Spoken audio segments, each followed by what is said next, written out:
Mr. Speaker, I want the American people to know, with eyes wide open, what is inside this bill. Because we stand here just 2 days after President Trump gave unconditional pardons to violent criminals who attacked our nation's capital on January 6th. And these are the people who want you to believe, who want us to believe that they're trying to, quote unquote, keep criminals off the streets. When they are opening the floodgates. I want the American people to know what is in this bill. Because in the guise and in the wake of tragedy, we are seeing a fundamental erosion of our civil rights. In this bill, if a person is so much as accused of a crime, if someone wants to point a finger and accuse someone of shoplifting, they will be rounded up and put into a private detention camp and sent out for deportation without a day in court, without a moment to assert their right and without a moment to assert the privilege of innocent until proven guilty. Without being found guilty of a crime, they will be rounded up. That is what is inside this bill, a fundamental suspension of a core American value. And that is why I rise to oppose it. If you're a dreamer, all someone has to do is point a finger and you will be rounded up. And we have seen moments like these happen before. In the Patriot Act, in the wake of the travesty of 9/11, a fundamental suspension of American civil liberties. That is what we are seeing here today. Mr. Speaker, you may wonder why so many of our friends across the aisle who care so deeply about the rule of law happen to be so desperate to pass this bill, after they are unleashing people who attacked police officers here on this Capitol into roaming our streets, who are publicly saying now they want to get a gun. Suddenly, these folks care about public safety? I don't think so. Look no further than the price tag of this bill, $83 billion. They know that it can't be paid for. They know that the capacity is not there. And you know what will be there? Private prison companies are going to get flooded with money, who give this money, no doubt. I want folks at home to look. Look at what members of Congress are invested in private prison companies who receive this kind of money, and look at the votes on this bill. It is atrocious that people are lining their pockets with private prison profits in the name of a horrific tragedy and the victim of a crime. It is shameful. It is absolutely shameful. And Mr. Speaker, I'll conclude with this. In a few months, there are members of Congress who voted for this bill who are going to pretend they didn't know about all the bad things that are going to happen because of it. So when a private prison camp opens in your town, when a dreamer... Time has expired. I yield the gentlelady an additional 30 seconds. So when a private prison camp opens in your town and they say, we didn't know this was going to happen, know that they did, and they voted for it. When a dreamer is disappeared from your classroom, when the President of the United States destroys what is left of the Constitution as he's announced in this attack on birthright citizenship, they will all say, we didn't know this was coming. And I want the American people to know that they did. This vote represents it. And with that, I yield back. Thank you very much. Well, I certainly hope we do open as many prisons as possible to round up as many illegal aliens that have invaded our country and those that are breaking our laws, killing our citizens, women and children, and causing complete havoc across our great land. I support the Laken Riley Act, and I support the Laken Riley Act because Laken Riley should be alive today. And she would be alive today if it hadn't been for the Democrats and the Biden administration that ripped our border open and allowed this illegal alien monster to come into our country. And then in the state of New York, when this monster was arrested for committing crimes, the Democrat state of New York let him go. And that's how he came down to Georgia and murdered our Laken Riley. This is a bill that cannot get passed enough, and I'm so thankful that the American people overwhelmingly voted for Donald Trump so that we can sign this bill into law, and it can't happen fast enough. Thank God. But listening to my colleagues, the Democrats on the other side of the aisle, complain and whine and defend illegal aliens that break the law the minute they cross our border is pathetic. The American people are so sick and tired of it. They cannot believe what our country has gone through. And it is enough. It is absolutely enough. But they will go on to defend anyone that is not American because of their America Last policies. You talk about tax dollars used. Our tax dollars should be used defending Americans. And you want to talk about spending a lot of money? Spending a lot of money should happen for American causes, American purposes, and American security. Laken Riley is a young woman who should be living her American dream, and she had the right to do it. But people that come across our border illegally are not Americans, and they do not have rights here. And that is exactly why anytime they break a law, anytime they cross into our country, they should be rounded up and shipped out as fast as possible. And if we need to build more prisons, then we'll do it. And one of the things that I have been seeing over and over again on social media already, Mr. Chair, is literally militarization of Border Patrol, officials everywhere, just people scared and petrified because that's what's exactly happening, because this promotes racial profiling. The bill blatantly violates due process. I mean, these are literally being allegations and charges, not actual convictions. Y'all act like if somebody's undocumented, they can't be deported. They can. As a former immigration attorney, I know that for a fact. You're making this up so you can literally allow people to be profiled and discriminated against. Blame them for the cost of eggs? Is that what we're doing here? We're blaming them because you guys can't get corporate greed on a side that is a disease that is killing our economy? People can't afford housing? You think it's because of our immigrant neighbors? No.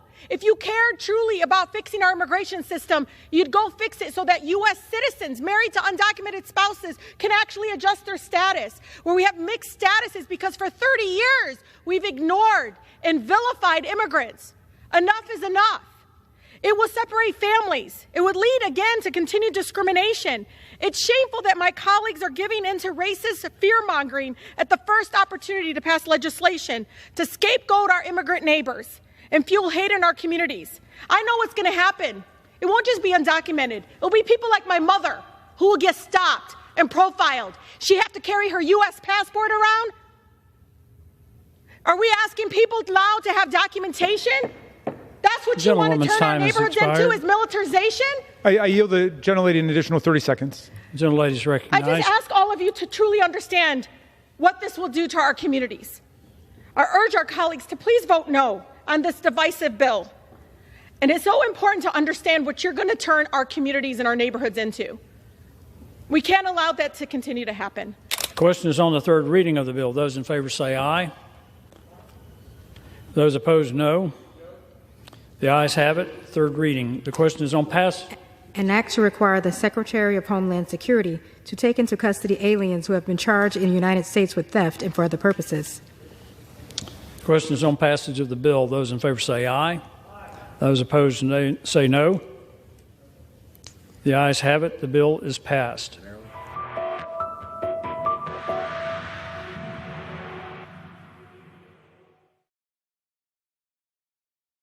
So I urge my colleagues to vote no on this amendment. I yield back. The gentleman yields back. The chair would remind all members to address their comments during the various debates to the chair. The question is on the amendment offered by the gentlelady from New York. Oh, I'm sorry. For what purpose? Mr. Chairman, I move to strike the last word. The gentleman is recognized for 5 minutes. And I yield to the gentlewoman from New York. Thank you. Thank you to Ranking Member Pallone. You know, I understand in this body it's not the first time that it seems as though the opposing side can't seem to be able to debate the issue. And so they must come after my character.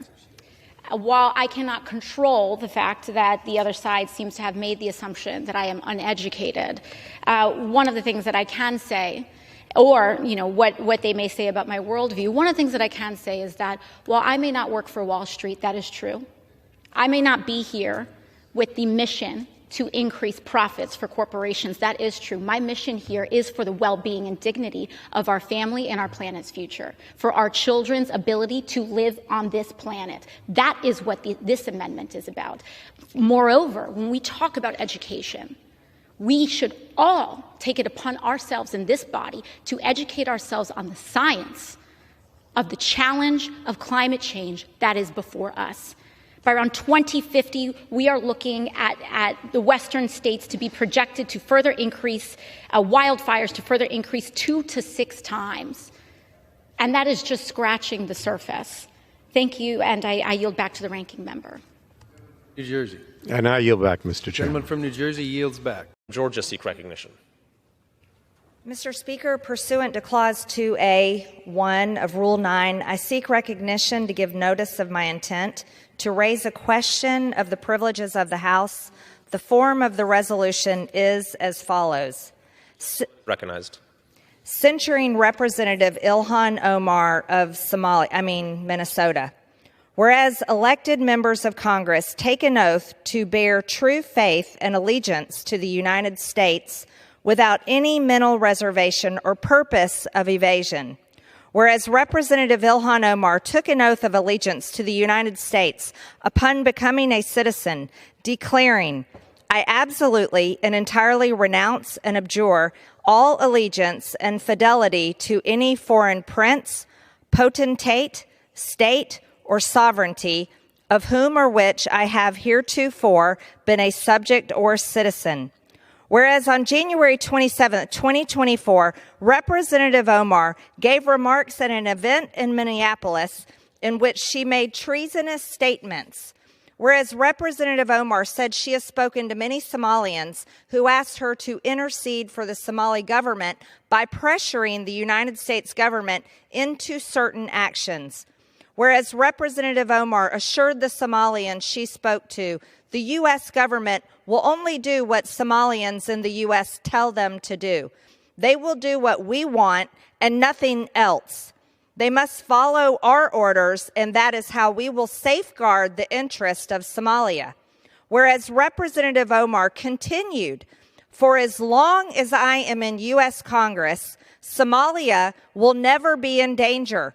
Its waters will not be stolen by Ethiopia or others. Sleep in comfort knowing I am here to protect the interest of Somalia from inside the U.S. system.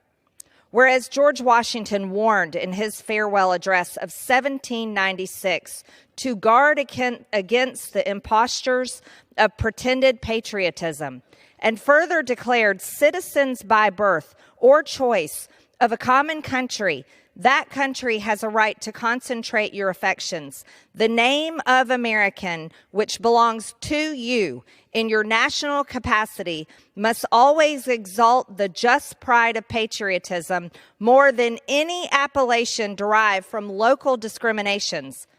Whereas these statements by Representative Omar clearly violate the oath she took as an elected member of Congress to defend and protect the United States Constitution. Whereas Representative Omar has exhibited the treasonous tendencies George Washington warned about, and her actions must be condemned by all members of Congress who adhere to the oath they took upon assuming office. And whereas by openly admitting her efforts to advance Somalia's interest using her position as a United States representative, Representative Omar has revealed herself to be a foreign agent acting on behalf of a foreign government. Now, therefore, be it resolved that Representative Ilhan Omar of Minnesota be censured.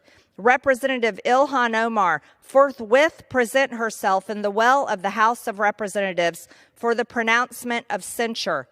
Representative Ilhan Omar be censured with the public reading of this resolution by the Speaker, and Representative Ilhan Omar be and is hereby removed from the Committee of the Budget and the Committee on Education